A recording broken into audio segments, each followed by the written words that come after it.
വാർഷികവും കഴിഞ്ഞ് 13ാം വർഷത്തിൽ കടന്ന ആദ്യത്തെ ആഴ്ചയാണ് മൈലേസ്റ്റയിലെ ഓരോ ഡിസ്ട്രിബ്യൂട്ടേഴ്സ് സംബന്ധിച്ച് അഭിമാനകരമായിട്ടുള്ള ഒരു വർഷമാണ്.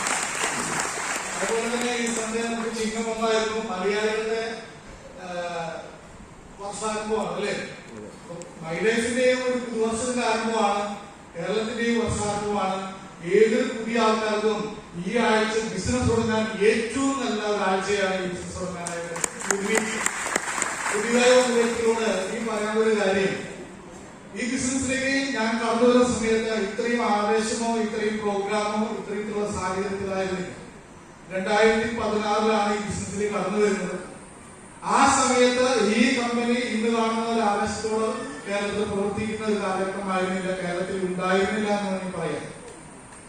ആദ്യകാലങ്ങളിൽ ഈ ഉൽപ്പന്നങ്ങൾ വാങ്ങാനായിട്ട് പല്ല് തേക്കാൻ ടൂത്ത്പേസ്റ്റും കുളിക്കാൻ സോപ്പൊക്കെ വാങ്ങിക്കാനായിട്ട് പോയിരുന്നത് അടുത്ത സംസ്ഥാനത്തായിരുന്നു. പല്ല് തേക്കണമെങ്കിൽ ടൂത്ത്പേസ്റ്റ് മേടിക്കണമെങ്കിൽ തമിഴ്നാട്ടിൽ പോയിട്ട് മേടിക്കണം, കോയമ്പത്തൂർ പോയിട്ട്. അപ്പൊ ആ ഒരു സാഹചര്യത്തിൽ ഈ ബിസിനസ്സിലേക്ക് കടന്നു വരാനായിട്ട് ഒരു ഈശ്വര അനുഗ്രഹം കൊണ്ട് കടന്നു വരാൻ സാധിച്ചു. അതിനെനിക്ക് അവസരം ഒരുക്കിയ വ്യക്തി എന്ന് പറയുന്നത് ഈ കമ്പനിയുടെ ഡബിൾ-ഐ-ടി UTC ആയിട്ട് മിസ്റ്റർ സജീവ് പാറയ്ക്ക് സാറാണ് എനിക്ക് അവസരം തന്നത്. എന്തായാലും ഞാനത് ഭാഗ്യമായിട്ട് കാണുന്നു. ഈ ബിസിനസ് കേരളത്തിൽ പ്രവർത്തനം ആരംഭിക്കുന്ന സമയത്ത് അദ്ദേഹത്തിന്റെ പ്രോഗ്രാം പ്രോസ്പെക്ട് ലിസ്റ്റില് എന്റെയും പേര് വന്നുകൂടാൻ കഴിഞ്ഞതുകൊണ്ടാണ് ഇന്ന് വന്നിരിക്കുന്നത്. സുഹൃത്തുക്കളെ, ഈ ബിസിനസ്സിലേക്ക് വരുമ്പോൾ ഞാനൊരു പ്രൈവറ്റ് കമ്പനിയിൽ എംപ്ലോയി ആയിരുന്നു. നല്ലൊരു ശമ്പളവും ജീവിതം നല്ല രീതിയിൽ പോകുന്ന സമയത്താണ് ഞാൻ ഈ ബിസിനസ്സിൽ കേൾക്കുന്നത്. ഒട്ടും ഈ ബിസിനസ്സിലേക്ക് അത്ര അട്രാക്റ്റീവ് ആയിരുന്നില്ല. പക്ഷെ സത്യസാർ ഈ കമ്പനിയുടെ ചില ഉൽപ്പന്നങ്ങളൊക്കെ പരിചയപ്പെടുത്തിയ സമയത്ത് ആ ഉൽപ്പന്നങ്ങളെ ഒന്ന് പരീക്ഷിക്കാൻ വേണ്ടി ഇതിന്റെ ഭാഗമായ വ്യക്തിയാണ്. പക്ഷെ അമേസിംഗ് ആയിട്ടുള്ള ഈ കമ്പനിയുടെ ഉൽപ്പന്നങ്ങൾ അതെനിക്ക് അറിയില്ലായിരുന്നു എന്റെ ജീവിതത്തിൽ മാറ്റം ഉണ്ടാകുമെന്ന്. എന്റെ ഫാമിലി ഉണ്ടായിരുന്ന ചില ബുദ്ധിമുട്ടുകൾ അവരെ സഹായിക്കാൻ വേണ്ടി ഈ ഉൽപ്പന്നങ്ങൾ വാങ്ങിച്ചു. അതെനിക്ക് കിട്ടിയ റിസൾട്ട് ഈ ബിസിനസിനെയും ഉൽപ്പന്നത്തിനെയും ഇഷ്ടപ്പെടാനും ഈ ഒരു പ്രോഡക്റ്റ് എന്താണെന്ന് കൂടുതൽ പഠിക്കാനും ഈ കമ്പനി എന്താണെന്ന് അറിയാനും ശ്രമിച്ചു. ആ ഒരു അറിവിന്റെ ആത്മവിശ്വാസത്തോടു കൂടിയാണ് ഈ ബിസിനസ്സിലേക്ക് ഇറങ്ങിയത്.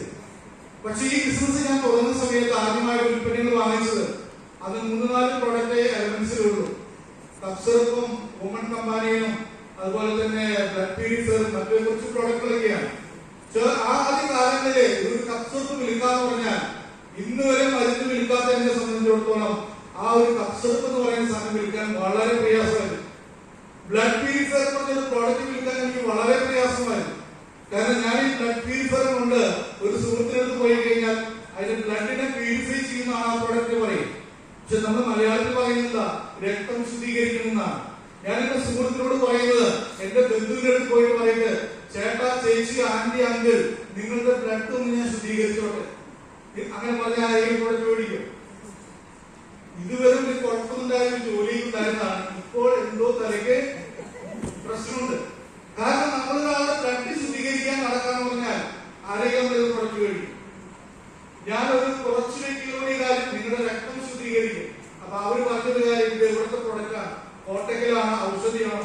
അല്ല, ചെന്നൈയിലുള്ള ഒരു കമ്പനി. അപ്പൊ അടുത്തൊരു പുഞ്ചിരി, എന്ത് പുഞ്ചിരിയാണെന്ന് അറിയാലോ. കാരണം ആയുർവേദം എന്ന് പറയുന്നത്